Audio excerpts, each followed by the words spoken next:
I woke up as the disposable fiancée of the cold billionaire villain. According to the novel, I would die in 3 months. The first thing I did after waking up inside the novel was break off my engagement.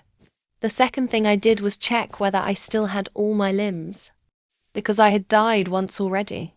One moment, I was reading a trashy web novel on my phone at 2 a.m, and the next, I woke up in a luxurious bedroom with a pounding headache. The room was huge. Gold decorations covered the walls, and the chandelier hanging from the ceiling looked more expensive than my entire apartment. I blinked. Once, twice, then I looked down. I wasn't wearing my old oversized pajamas. Instead, I was wearing a silk nightgown, and on my finger was a diamond ring. My blood ran cold. No way. No, absolutely not. I jumped out of bed and stumbled toward the mirror. A beautiful woman stared back at me. Long black hair, pale skin, sharp, elegant features. I knew this face. I knew it very well, because I had spent the entire night feeling sorry for her. I had become Clara Ashford, the pitiful villainess, the disposable fiancée, the woman who died after being abandoned by the male lead. I nearly fainted. Why her? I whispered. Of all people, why did I become the one character with the worst ending? I remembered the story perfectly. Clara had loved Ethan Blackwood for 10 years. She followed him everywhere, protected him, supported him, waited for him. But Ethan never loved her. He only saw her as an obligation. Then the heroine appeared, and suddenly, Clara became unnecessary.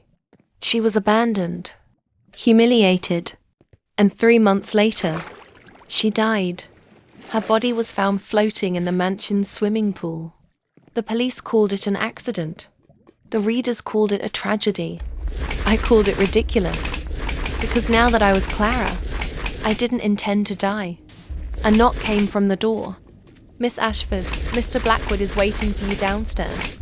I froze. Today, it was happening today. The day Clara begged Ethan to set their wedding date. The day he coldly rejected her. The day she cried for hours. Not anymore. I smiled. Oh, Ethan Blackwood. This story was about to change. I walked downstairs. The mansion was enormous. Servants bowed as I passed. At the dining room sat a man wearing a black suit. Even seated, he looked intimidating. Broad shoulders, sharp jawline, dark hair, and eyes so cold they could freeze an entire ocean. This was Ethan Blackwood, the male lead, the billionaire CEO, the man who would eventually regret everything. He looked up. His expression remained indifferent. You're late. I sat down. The servants immediately served breakfast. I stared at him. The novel had described Ethan as breathtakingly handsome. The author had not exaggerated. Unfortunately for him, I wasn't interested.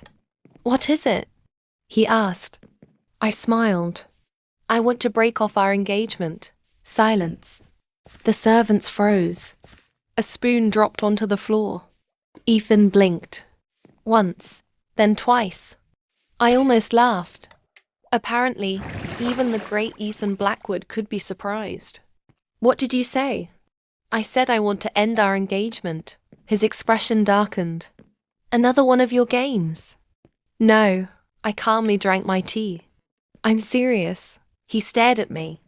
In the novel, Clara would never say something like this. She was obsessed with him. She practically worshipped him. But I wasn't Clara. I was someone who knew the future. And I knew exactly what happened to women who stayed beside Ethan Blackwood. They suffered. A lot. No. I blinked.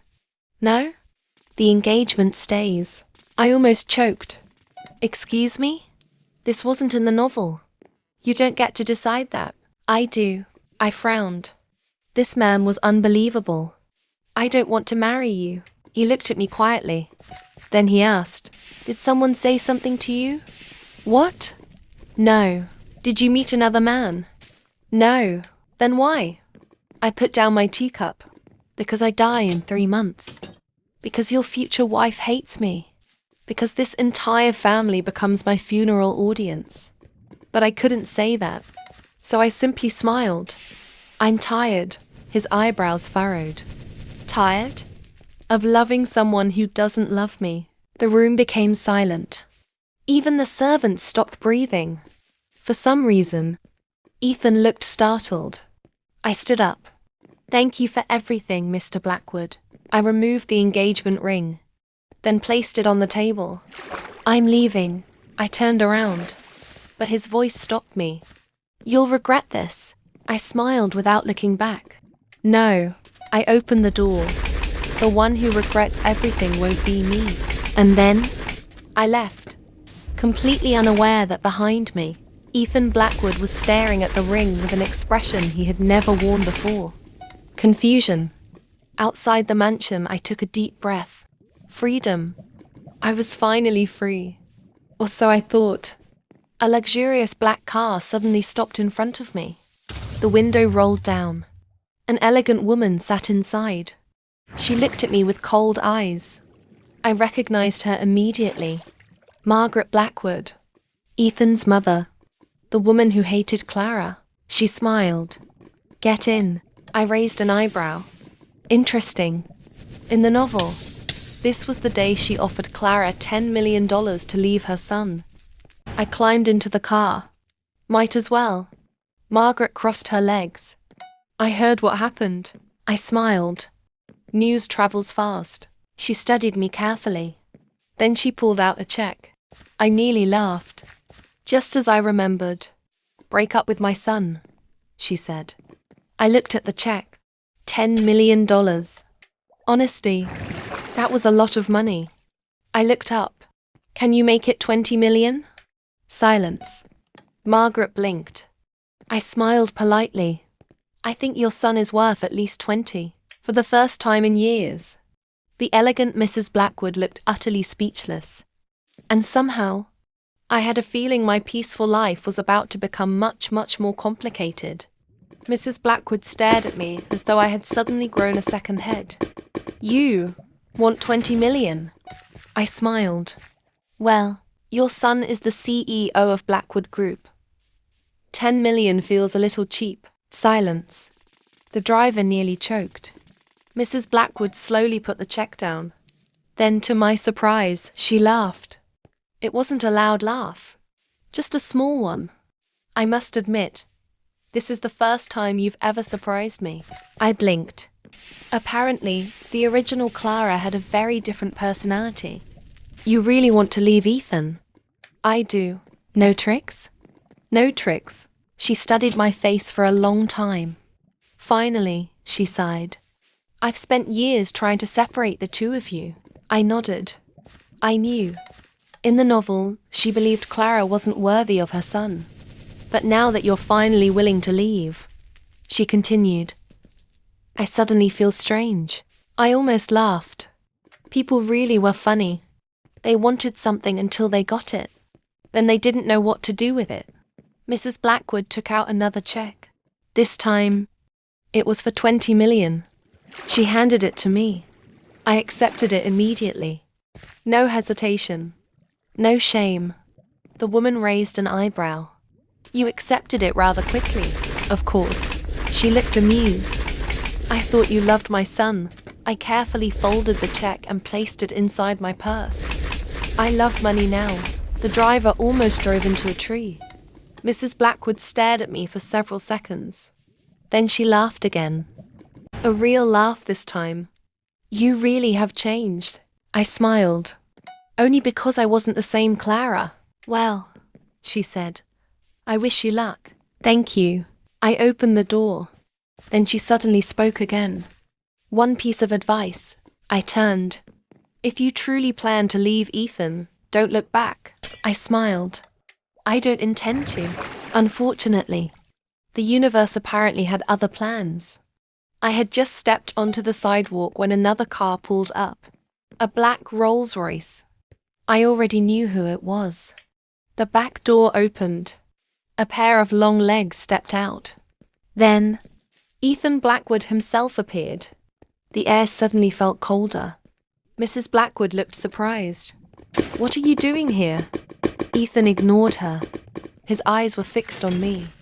No, to be precise, they were fixed on the check in my hand. I suddenly had a bad feeling. "Mother," Mrs. Blackwood looked completely unbothered. "Yes. Why is she holding your check?" Silence. I looked at the sky. A bird flew by. Wonderful. This was awkward. Mrs. Blackwood smiled. "I paid her. I wanted to disappear." Ethan's face became unreadable. "You paid her?" "Yes. For what?" Mrs. Blackwood casually crossed her legs. "To break up with you." The silence that followed was terrifying. I looked anywhere but at Ethan. I could practically feel his gaze burning through me. Then, he laughed. Except it wasn't really laughter. It was the kind of laugh people made when they were angry. "I see. He looked at me. "You sold our engagement?" I frowned. "It wasn't exactly selling. You accepted her money. When did you become so cheap?" "Excuse me?" I became offended. I crossed my arms. 20 million is not cheap. Mrs. Blackwood covered her mouth. The driver looked like he wanted to resign. Ethan stared at me. I stared back. For some reason, he looked even angrier. "Return the check." "No, Clara, no." He took a step forward. I took one backward. "Give it back. I earned this." "You earned it?" "Breaking up with you is emotionally exhausting." Mrs. Blackwood actually laughed out loud this time. Ethan looked at her. "Mother, I'm sorry," she said, still laughing. "I've never seen anyone charge a breakup fee before." I nodded. "It's only fair." Ethan looked at me as though I had lost my mind. To be fair, maybe I had. I had died and entered a novel. That would make anyone a little crazy. He sighed. "Enough." Then he held out his hand. "Come home." I blinked. "No." His brows furrowed. "You are my fiancée. Not anymore. You cannot decide that alone." "I literally can." "No." I stared at him. Why was he being so stubborn? In the novel, he didn't even care about Clara. He should be happy. This was the perfect opportunity to get rid of me. So why was he looking at me like that? As though something important had suddenly slipped through his fingers.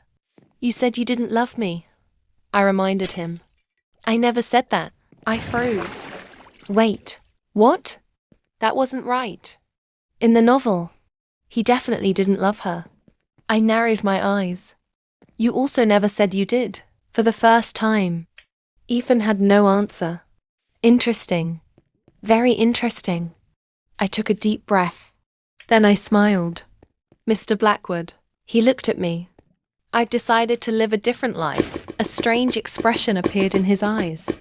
"And that life doesn't include being your fiancé." I bowed slightly. "Thank you for everything." Then I turned around and walked away. 1 step. 2 steps. 3. Clara. I didn't stop. Clara. Still, I kept walking. Then, "I won't sign the cancellation papers." I nearly tripped. I slowly turned around. "What?" Ethan looked completely serious. "I refuse." I stared at him. He stared back. I suddenly realized something. This man was going to be a problem. A very big problem. Because somehow, the story had already started changing. And I had no idea whether that was a good thing, or the beginning of something much worse. I stared at Ethan. He stared at me. The wind blew between us. Somewhere in the distance, a dog barked. "I refuse," he repeated calmly. I blinked. "You refuse?" "Yes," I pointed at myself. "And me breaking up with you means nothing." "It means you're angry." "I'm not angry." "Then you're throwing a tantrum." I nearly choked. A tantrum? Was he serious? I am a grown woman. You once cried because I cancelled dinner. You also refused to speak to me for 3 days because I forgot your birthday. You even sent me 37 messages asking if I still cared about you. I slowly covered my face. The original Clara had truly worked hard. Mrs. Blackwood looked embarrassed for me. I think that's enough, Ethan. He ignored her. I took a deep breath. Listen carefully. I don't want to marry you. Why? Because I die. Because the heroine hates me. Because your future children won't even know I existed. But I couldn't say any of that. I crossed my arms. I simply don't. He frowned. For the first time, there was something I couldn't identify in his eyes. Confusion. Almost panic. Then he said something unexpected. Did I do something wrong? I froze. Even Mrs. Blackwood looked shocked. The great Ethan Blackwood, asking if he did something wrong. The world was ending. I sighed. No. Then why are you leaving? Because I want to survive. I looked at him quietly. Then I smiled. Sometimes people simply get tired. His expression stiffened. I turned and walked away. This time, he didn't stop me. An hour later, I stood in front of a luxurious apartment building. The original Clara owned several properties. Apparently, being rich had its advantages. I entered the penthouse and immediately collapsed onto the couch. Silence. Beautiful. Wonderful silence. No male lead. No plot. No drama. I could finally relax. Then, ding! The doorbell rang. I frowned. Who could it be? I wasn't expecting anyone. I opened the door and nearly slammed it shut. A hand stopped it. Ethan looked at me calmly. Move. No. I'd like to come in. I'd like you to leave. He sighed. Clara. No. We stared at each other. Finally, he pushed the door open. I gasped. Did you just force your way into my house? I have a key. What? He held it up.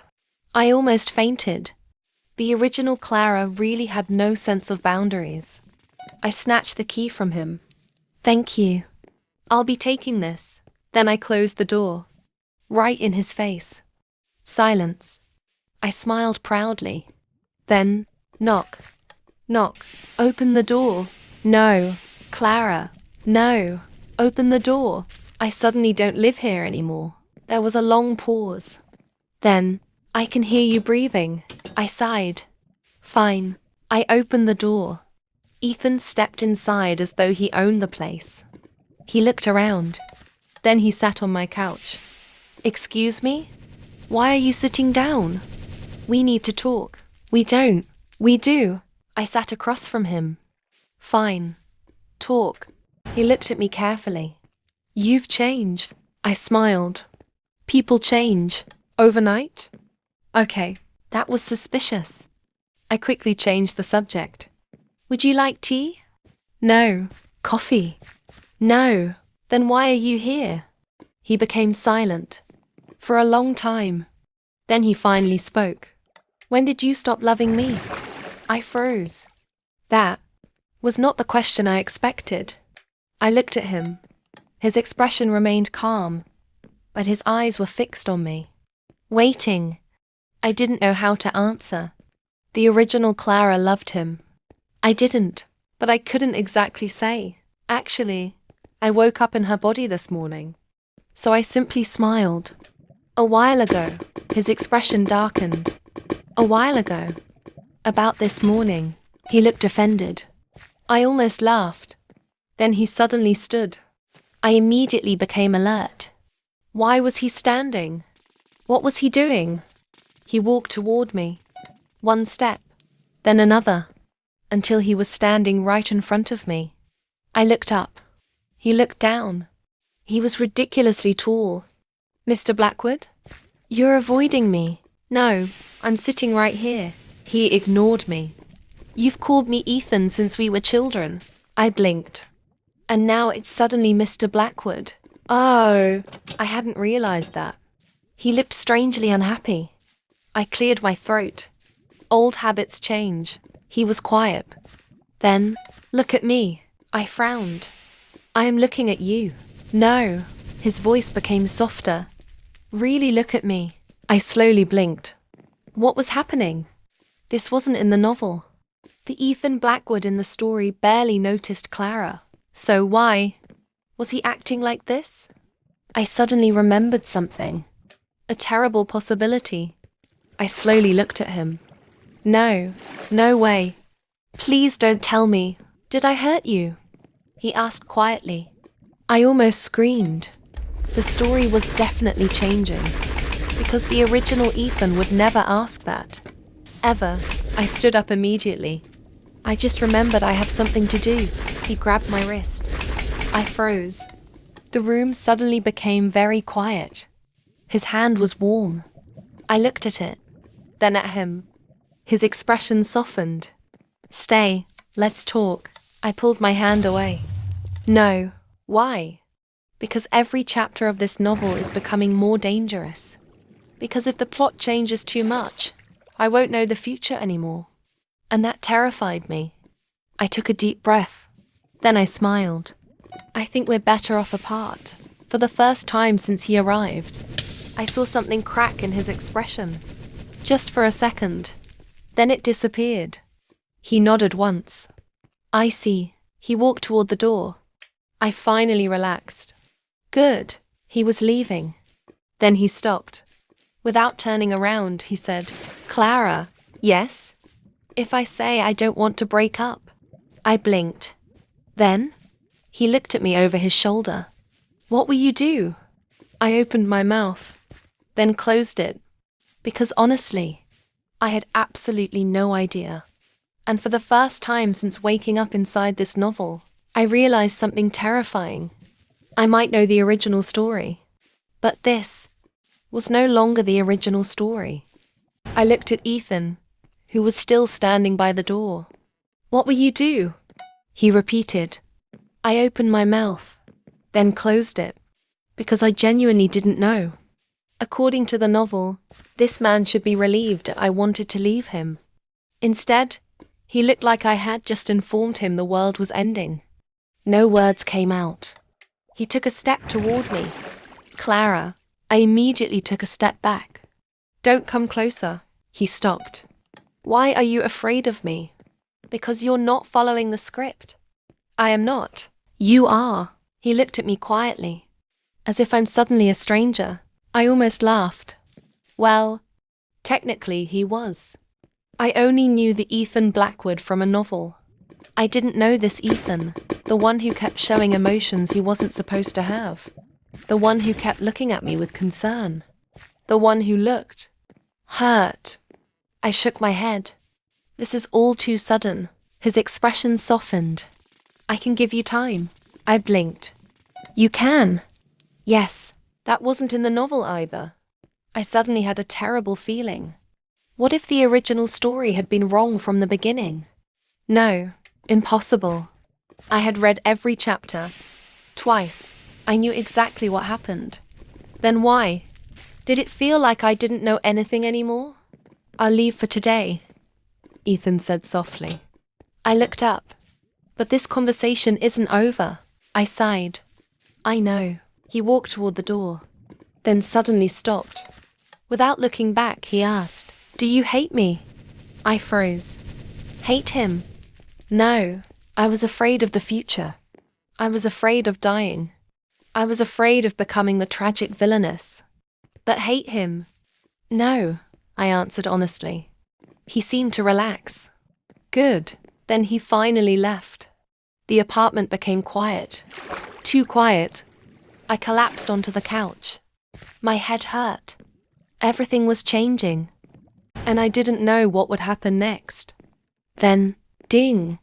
A message appeared on my phone. I opened it. It was from Ethan. Have dinner tomorrow. I stared at the message. No greeting. No explanation. Just an order. I typed, No. His reply came instantly. Why? I typed again. Because we're breaking up.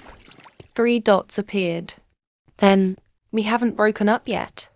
I nearly threw my phone. This man was impossible. Another message arrived. 7 p.m. I'll pick you up. I typed furiously. I said no. His reply, I'll still come. I stared at my screen, then slowly put my phone down. I suddenly understood why the original Clara had suffered. Ethan Blackwood was incredibly stubborn.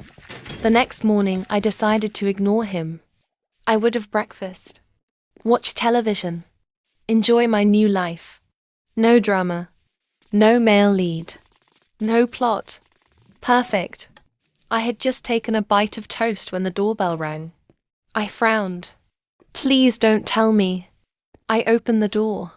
And there he was. Ethan Blackwood, holding breakfast. Good morning. I blinked. Why are you here? You skipped breakfast. I looked at the food, then at him. How do you know that? You always skip breakfast when you're upset. I froze. That was unexpectedly thoughtful. He walked past me and entered the apartment. Again, why do you keep entering my house? You forgot to lock the door. I looked behind me. The door was indeed unlocked. Oops. He placed the food on the table, then sat down. Again, I stared at him. Do CEOs have this much free time? No. Then shouldn't you be at work?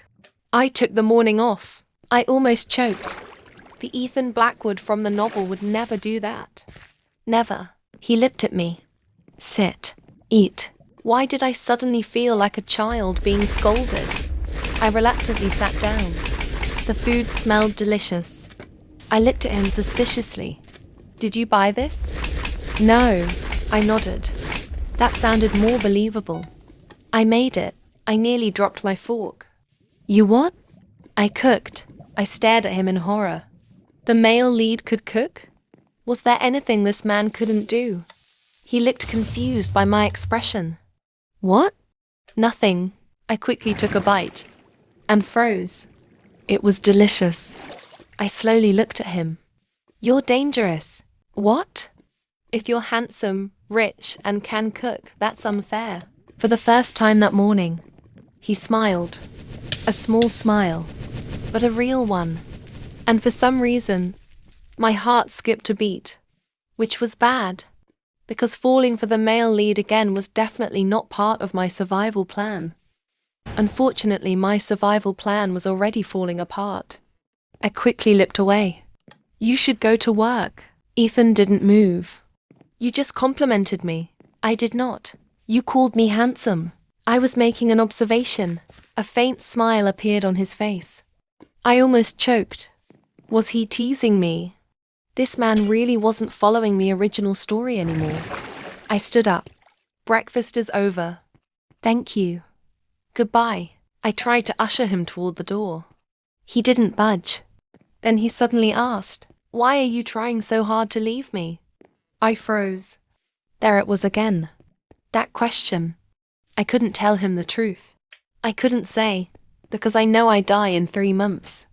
So I said the only thing I could, because I want to live for myself. Silence. He looked at me for a long time. Then he nodded. Then do it. I blinked. What? Live for yourself. I stared at him. But without breaking up. A small laugh escaped him. You really want to leave me that much?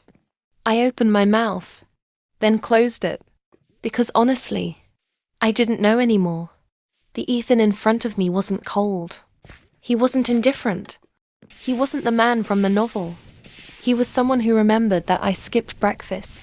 Someone who took the morning off to see me. Someone who smiled when I called him handsome. Someone who looked at me as though I mattered. And that made everything complicated. I sighed. Can I ask you something? Anything. If I really left, what would you do?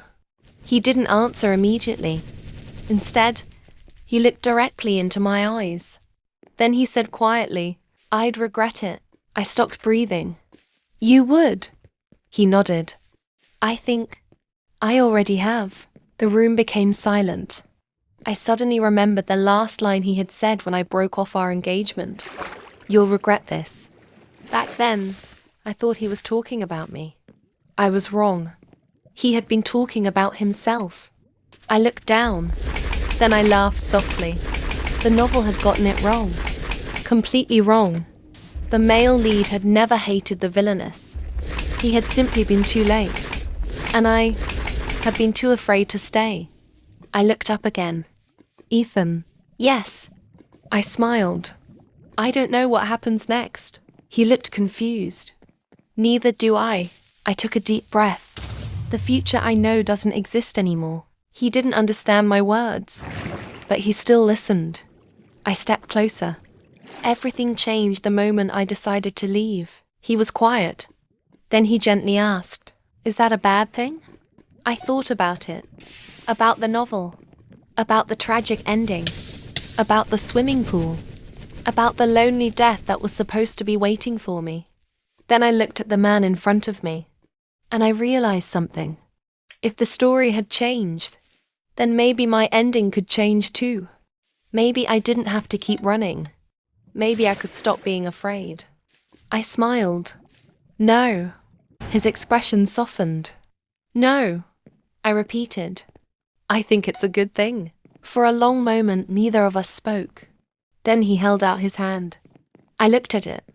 What is this? He smiled. A new beginning. I stared at his hand. Then at him. Then back at his hand. Finally, I laughed. Because this was definitely not how the novel ended. The original Clara had died alone. But I wasn't going to. I placed my hand in his. His fingers gently closed around mine. Warm, steady, real. One condition, I said. He raised an eyebrow. You have to stop entering my apartment without permission. He looked genuinely thoughtful. I'll try. I laughed again. Then, for the first time since waking up in this world, I felt completely at peace. I didn't know what the future held. I didn't know whether there would be new problems, or new challenges, or even new heartbreaks. But for once, I wasn't afraid of the unknown, because this wasn't the story I had read anymore. It was mine. And maybe, just maybe, this time, the villainess would get her happy ending too. 1 month later, the internet exploded. Blackwood Group CEO spotted shopping with Fiancée. Wedding cancellation rumors false. Heiress Clara Ashford seen smiling beside Ethan Blackwood. I put my phone down and sighed. Why are there reporters outside again? Ethan looked up from his laptop. Because they're curious. This is your fault. Probably. I narrowed my eyes. He smiled. I still wasn't used to seeing him smile so often. But I liked it. Very much. Clara. Yes. He closed his laptop. Then he reached into his pocket. I blinked. What's that? He held up a small velvet box. I froze. No way. He opened it. Inside was the same engagement ring. The one I had returned. He looked at me quietly. This time, he smiled softly. Would you choose me? I stared at him. Then at the ring. Then back at him. And slowly, I smiled. Because this wasn't fate. This wasn't a script. This wasn't a novel. It was a choice. My choice. I held out my hand. Only if your mother doesn't charge you another 20 million. He laughed. A real laugh. Then he slipped the ring onto my finger. And for the first time in this life, I didn't feel like the disposable villainess. I felt like the heroine of my own story.